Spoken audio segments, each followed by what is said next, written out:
大家好，我是 Kevin。今天我想要跟大家分享的是，去年2024年12月份，多伦多房地产局给我们的一个新的工具。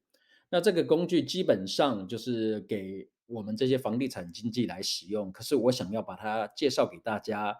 让大家对它有一个很简单的了解，因为这套工具它的性能非常的强大。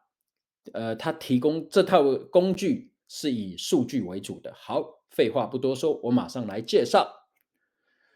那这个工具啊，是由 Daniel 和他的2个合伙人发起的。一开始作为私人企业来营运，然后透过加拿大房地产协会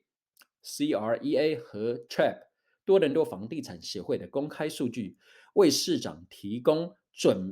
供精准的这个房地产资讯。但是早期的数据使用方式因为不符合多伦多房地产局的规定，曾经一度被停止营运。经过了2到3年的调整啊，这个团队才和多伦多房地产局展开合作，然后达成共识。最后 h a p s t a t e 这个团队获得了多伦多房地产局的授权，并作为 PropTax 系统中的一部分，提供给像我这样的房地产经纪来使用啊。那目前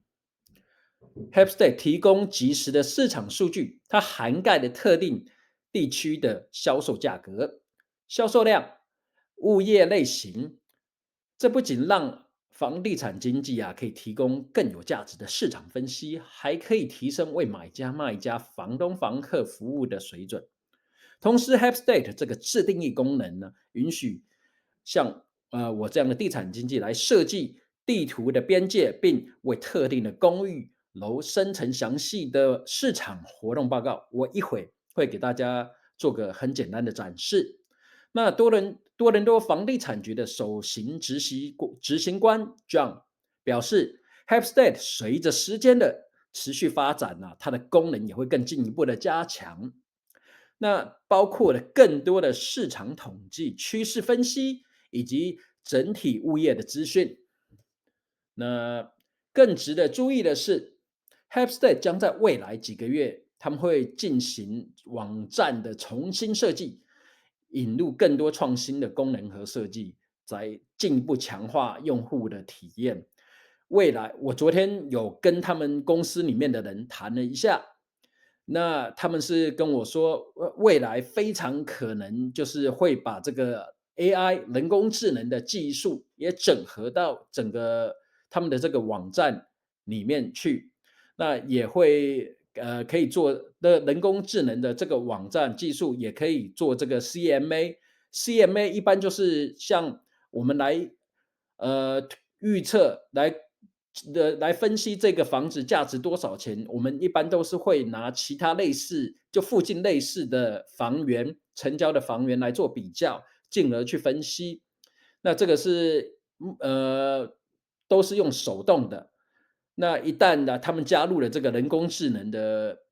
这个技术在他们的网站里面，我们就可以非常迅速的获得更加精准的这个数据，更加精准的这个价钱。好，那但是这些功能到底是什么时候会开发，不知道，但是是在他们的蓝图里面了。好，那我就再跟大家讲一下，光是这一套工具还不够，我把从这套工具里面得到的宝贵的这些数据、这些资讯，我再把它就是结合了人工智能，例如 ChatGPT 或者是 Google 的 Gemini 的应用，然后从里面我就可以提供更全面和深入的市场洞察。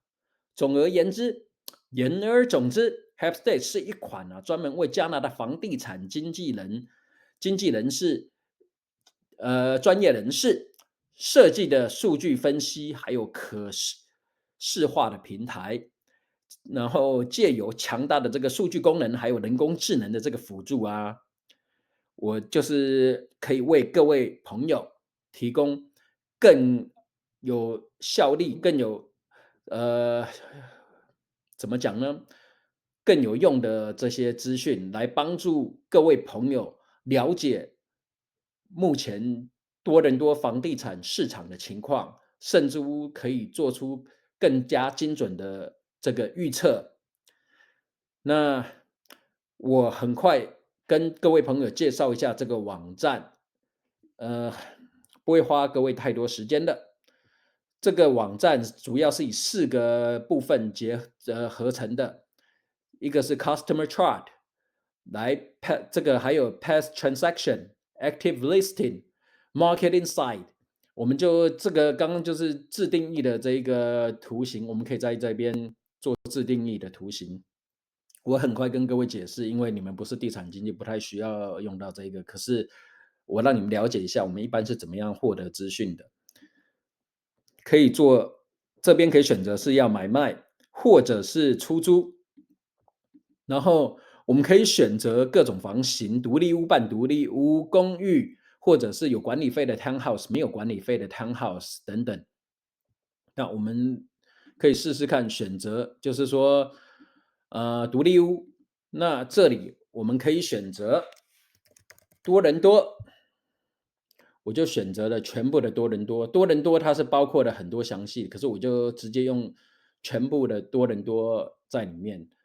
因为多伦多不只包括市中心而已，也包括了 Etobicoke 啊、Northfield 这些地方。好，然后这边是选择几个房间，我就都没有选择了。然后这里我们想要了解这个，我们是想要了解它的这个 transaction price，就是成交价，还是成交量，还是新上市的房源数量，还是房源在市场上面的时间等等。这边我们可以从这边开始来选择。然后这里 date range 我们可以选择是它自动的设计是在2022年1月1号一直到今天2025年1月9号这段时间，这我也可以做调整。如果我想要更短的时间或更长的时间，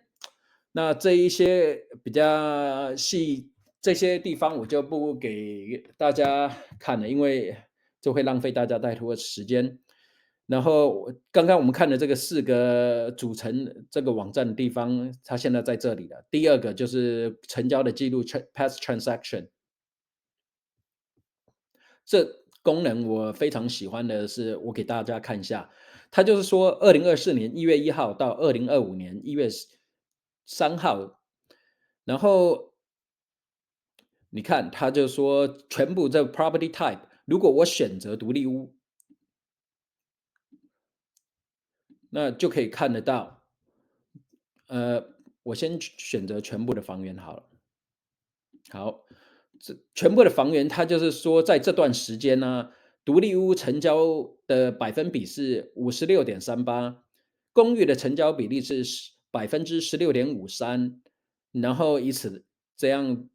这个没有管理费的 townhouse 是8.96%，8.96%，有管理费的 townhouse 是6.57%。然后有一个功能非常好，我很喜欢。大家看着，如果我只按这个独立屋按下去，我就可以选择，就是说独立屋这地方啊，它成交，我可以从独立屋看得出来，成交最多的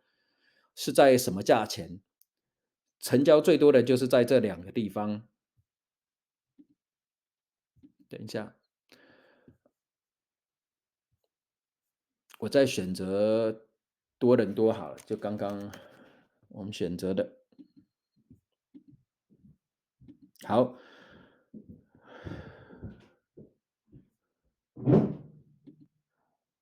独立屋成交最多的价钱是在100万到124.9999，还有200万以上的。在多伦多成交最多比例的独立屋价钱是这2个地方，然后最少的是60万到69.99万，因为这个价钱很难在多伦多的地区能买得到。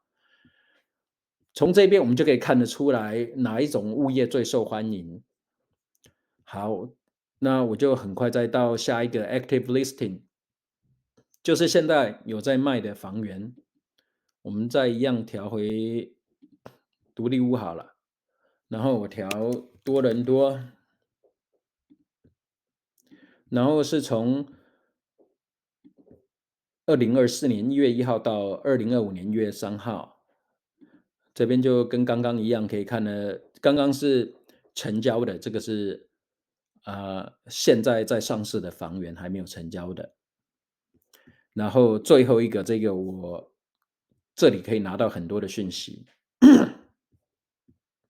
销售。如果我转到独立屋，然后放是多伦多在这里，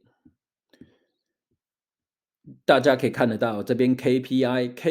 trend 就是 Key Performance Indicator，就是它主要的指标有哪一些。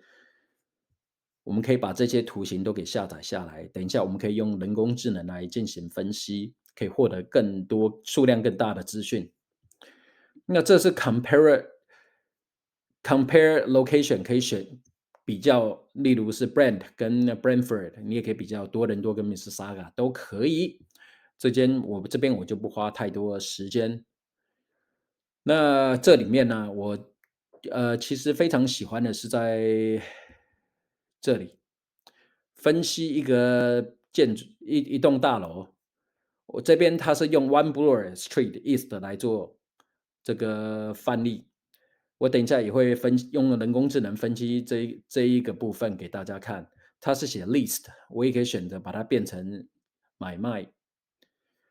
这里面有涵盖这栋大楼的非常多的资讯，我等一下会